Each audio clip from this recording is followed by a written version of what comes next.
Stay tuned to the end of this video to discover how simple and innovative it can be to craft intros for your music sessions. Hello, welcome to this channel. Welcome to Music Space for You channel on YouTube. I'm your host, Sheifumi Olatide, and hope you're having a nice time. So for those of you joining us for the very first time, this is the channel created to educate, listen, and have fun with music, rub minds and see how we can improve together in the music space. And for those of you who have already subscribed to this channel, thank you so much. Spread the news, let other people join us on this channel and see how we can grow this community and have a better music space. So talking about intros for our music sessions, most of the time I've seen in churches and some performances, you can imagine how embarrassing it is that a singer gets on stage and he or she starts singing and the keyboardist starts looking for the key until he finds it and starts playing, and the drummer is not even too sure.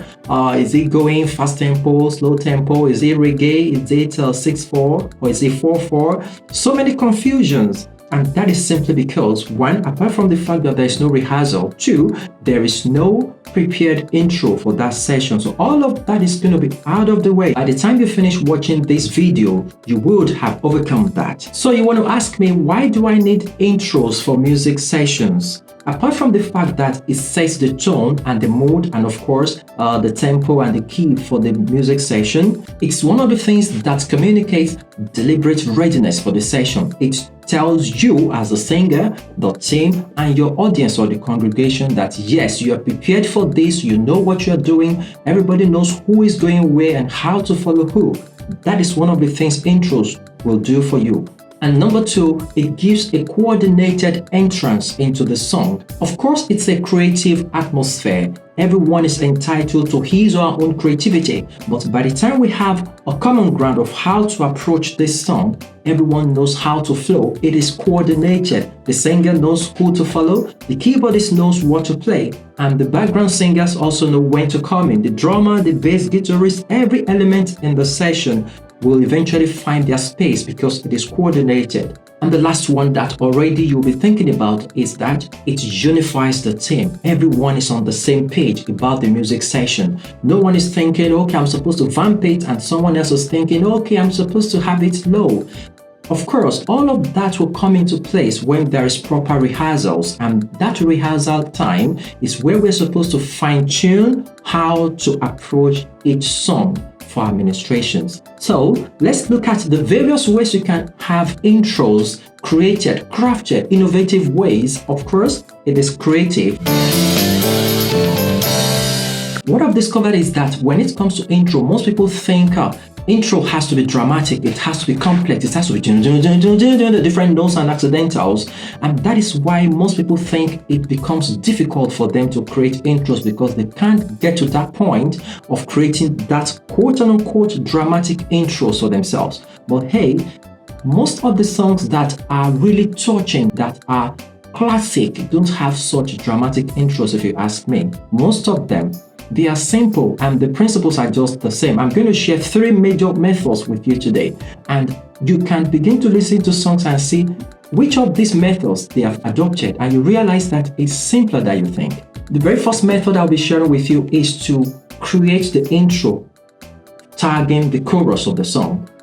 So it means that if we have a body of song, we have the verse, we have the chorus, we have the verse, the chorus, the bridge, the hook, and the la la la la la. You can start the music session, have the intro, play the chorus of the song. I'll give you examples. A song like Holy Forever by Cece Winans adopted this method because the chorus of the song is the angels cry, holy. That is the chorus. And if you listen to that track, that's how Cece Winans started the song. Dun, dun, dun, dun, dun, dun, dun, dun, dun. And of course, a lot of embellishment and elements here and there.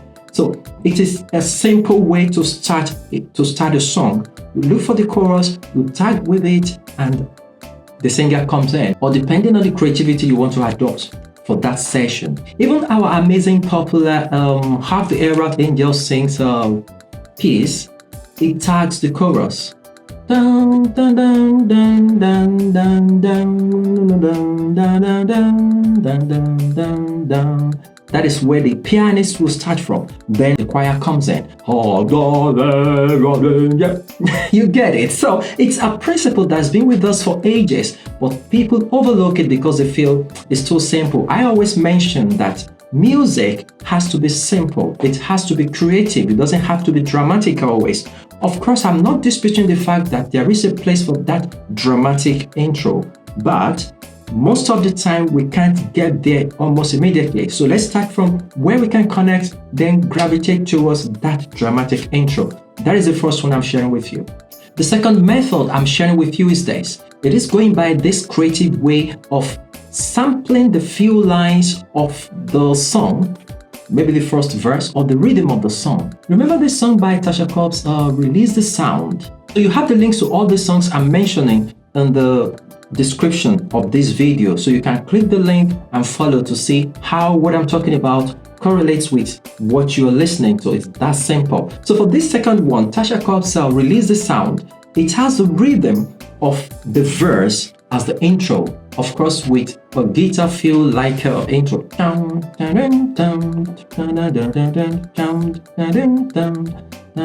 So if you listen to that, you discover that that is exact rhythm of the verse before Tasha came in that song. So you can adopt that. And if that is too far from you, Stevie Wonder's Happy Birthday adopted this method. It is just the rhythm of the verse that started as the intro. So it was coordinated. So everybody knows, okay, this is the feel of the song. So everybody knows the feel of the song. We know what is likely coming. And Stevie just came in right on time with the verse. So that is the second one. You can probably pick any of the song and see how this correlates with what I'm talking about. That is number two. The very third method I'm sharing with you in this video is to craft your intro from the feelings of the song and make it large. Okay, I have this example by Folabi Nuel. We raise the sound. Yes. So the intro comes with a guitar and other embellishments coming with down.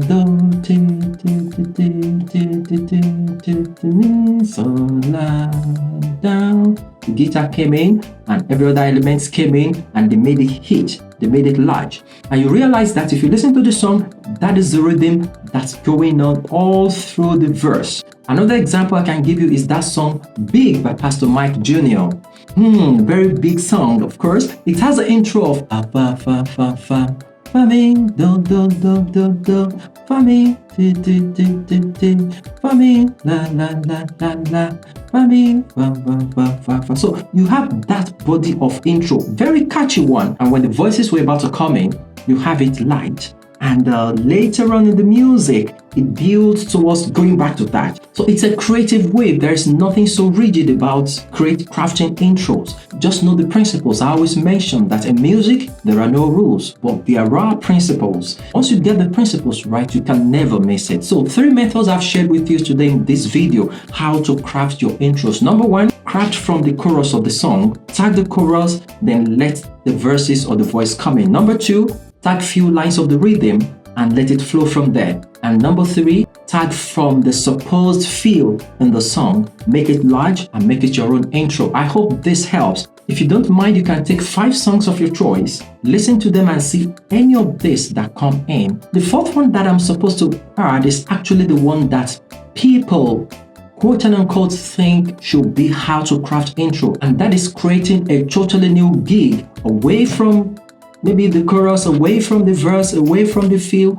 and create something dramatic for the song, and everything dies and we start the song. So for instance, you pick the song Strong Tower by Dewayne Woods. If you listen to the intro, you realize that there is no way you're going to have that intro in any part of the song, but it sounds good, really.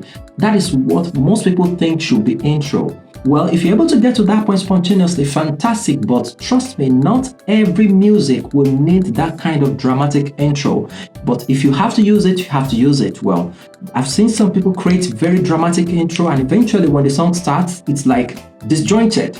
So what is the essence? Really, music sessions should be coordinated. They should fit in together. So keep it short and simple. I think we'll all remember that.